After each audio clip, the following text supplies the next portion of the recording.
मौलाना ही बता सकते हैं कि क्या उनको, मतलब पहले तो आपको अगर याद हो तो मौलाना ने पार्लियामेंट के अंदर खड़े होकर ये वाली बात कही थी कि एक अलहदा से आईनी अदालत होनी चाहिए, और जजों की अपॉइंटमेंट का भी उन्होंने कहा था कि उसमें भी पार्लियामान की जो है वो सुप्रीमेसी कह रहे हैं, या उनकी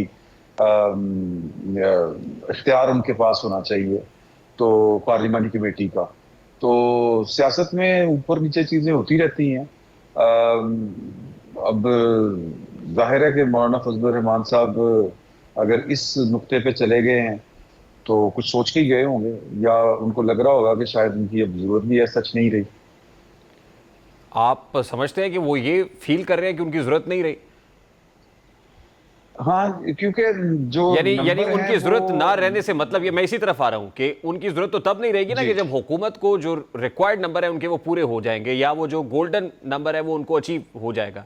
तो क्या हुकूमत के पास वो देखिए मैं नंबर है सर? आपको बरबनाए इतला ये वाली बात बता रहा हूँ कि मौलाना फजलुर रहमान साहब का एक मुतालबा ये था कि केपीके का जो गवर्नर है वो उनको दे दिया जाए, उनकी जमात से हो या उनके पास हो।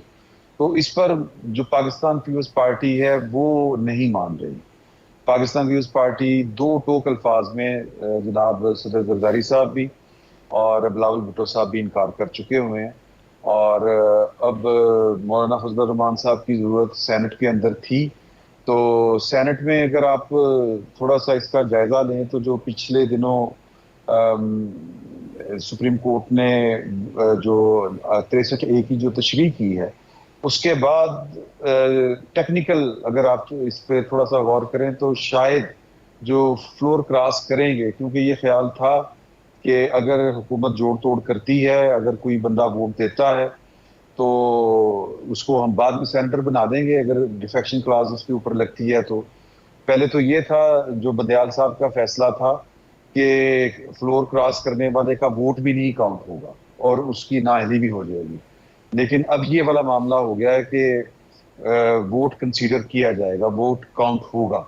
लेकिन यहाँ पे एक छोटा सा प्रॉब्लम जो कह लें कि पाकिस्तान तहरीक इंसाफ को दरपेश है, वो ये है कि वो इलेक्शन कमीशन में अभी तक उसकी वो हैसियत नहीं है, उस पार्टी की रजिस्टर वो जरूर है, लेकिन उसका कोई बॉडी का जो स्ट्रक्चर है वो नहीं है। यानी कि इलेक्शन कमीशन के कागजों में पाकिस्तान तहरीक इंसाफ का कोई चेयरमैन नहीं है। तो जो डिफेक्शन क्लास लगती है वो पार्टी सरबरा या पार्लिमानी सरबरा के एतराज के ऊपर लगती है। वो रेफरेंस बना के इलेक्शन कमीशन को भेजता है और उसकी बुनियाद के ऊपर फिर 63A लागू किया जाता है उस नहीं तो इमरान रुकन शफकत साहब, आप पार्लियामेंट ये के कह रहे हैं ऊपर। कि सेनेट में कुछ लोग फ्लोर क्रॉसिंग के लिए तैयार हैं? हाँ जी, ये तो खबरें भी आ चुकी हैं। कोई 3-4 लोग तो नाम आए भी थे उनके, कुछ सेनेटर हैं पाकिस्तान तहरीक इंसाफ के जो हुकूमत के साथ राब्ते में हैं। और जब ये बात उनको समझाई जाएगी, बताई जाएगी कि डिफेक्शन क्लॉज भी उस तरह से उनके ऊपर नहीं लगेगी, तो शायद ये नंबर बढ़ सकता है। तो सर फिर दाल में कुछ काला तो नहीं? ये तो पूरी दाल ही काली है। जी, इसी तरह ये सियासत बड़ी बेरहम चीज है, इसी तरह ही होता है। चलिए सर, मान लेते हैं कि हुकूमत इस तरह से भी इसको कर, यानी वो जो घी टेढ़ी उंगली से निकल रहा है हुकूमत टेढ़ी करके भी निकाल लेगी। लेकिन उसके बाद क्या होगा? मौलाना फजलुर रहमान साहब क्या चैन से बैठ जाएंगे? तहरीक इंसाफ जो प्रोटेस्ट करती है वो चैन से बैठेगी? जो लीगल फ्रेटर्निटी मुख्तलिफ बार काउंसिल्स लिख रही हैं, या वो अपने इज्तिमात कर रही हैं, वो चैन से बैठ जाएंगी? वो कोई मोबिलाइजेशन नहीं करेंगे? मुल्क के अंदर कोई मैस मोबिलाइजेशन नहीं होगी? क्या इसका कोई रिएक्शन नहीं होगा देखिए, इवन जुडिशरी के अंदर? नहीं, जुडिशरी के अंदर क्या रिएक्शन होना है, जुडिशरी का तो खैर उससे पहले पहले आईनी अदालत जो है वो बन जाएगी, मेरा ख्याल है 25 से पहले पहले, 25 अक्टूबर से पहले पहले। मौलाना फजल रहमान साहब को बुनियादी तौर पर एतराज ये था कि चीफ जस्टिस काजी फायजा साहब को उस अदालत का सरबराह ना बनाया जाए, और वो उनका जो ये ख्याल था या जो मुतालबा था वो महज मुबारक सानी केस की वजह से था। तो बाकी जो मोबिलाइजेशन है वो तो पार्टियां, यानी मौलाना फजल रहमान साहब करेंगे तो तब जब करेंगे तो देखी जाएगी। लेकिन पाकिस्तान तहरीक इंसाफ तो अपनी सी कोशिश कर रही है, और उन्होंने हर तरह की कोशिश करके देख ली है। आखिरी कोशिश उन्होंने इस्लामाबाद में जो धावा बोलने की थी वो हो चुकी है।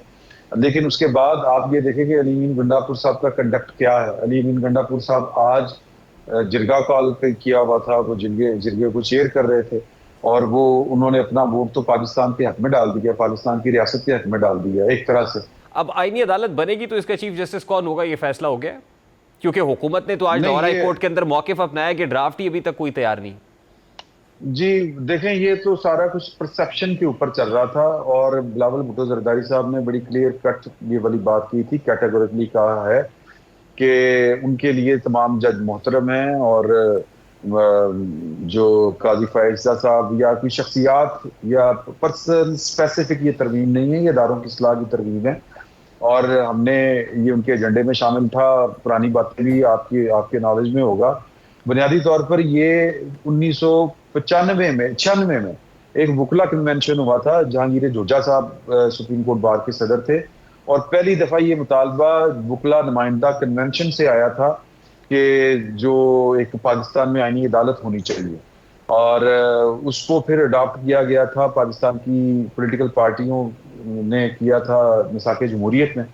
तो पीपल्स पार्टी तो एक दिन के लिए इससे पीछे नहीं हटी। इवन नहीं देखिए इमरान खान इमरान साहब साहब, ने मिसाके खुद से जमहूरियत में तो और भी बहुत सारी चीज़ें थी जो होनी चाहिए लेकिन नहीं हो रही हैं। अब आईनी अदालत बहुत नहीं ज़रूरी काफी है। सारी अब आईनी ये जी जी जी ये देखें बहुत सी हो चुकी हैं। उनमें से एक आईनी अदालत बड़ी नहीं हुई थी, देखिए और एक ट्रुथ एंड रिकंसिलिएशन कमीशन नहीं हुआ था। सर, एक तो बाकी एक तो आर्टिकल ऑलमोस्ट एक डन। आर्टिकल 140 ये भी है सर मुल्क के अंदर, जो कहता है कि बल्दियाती इंतखाबात होने चाहिए और लोकल बॉडीज को जो पावर्स हैं वो डेलीगेट होनी चाहिए। वो नहीं हो रही ना सर, ये भी चार्टर ऑफ डेमोक्रेसी का हिस्सा है। कराची अच्छा सर, कराची पंजाब के अंदर नहीं है ना सर, पंजाब में।